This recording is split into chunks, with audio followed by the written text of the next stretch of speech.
So I'll get the D-loop hooked onto this other D-loop, and I'll get that hooked on. Okay. Then I'll get my impact with a socket on the end of it.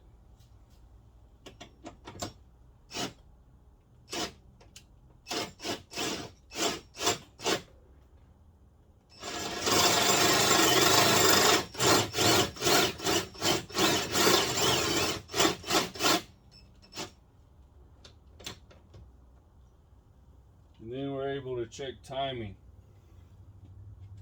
See that?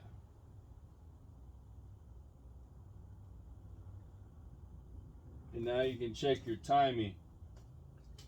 Alright, so these things are really handy if you're trying to get yourself a bow shop, trying to make you one in your garage or wherever. You're going to want one of these. So this is super handy, and this wood I just had left over at the house. The only thing I had to buy were some screws and the winch. So yeah, that's all you need. So make yourself a draw board and get to shooting some X's.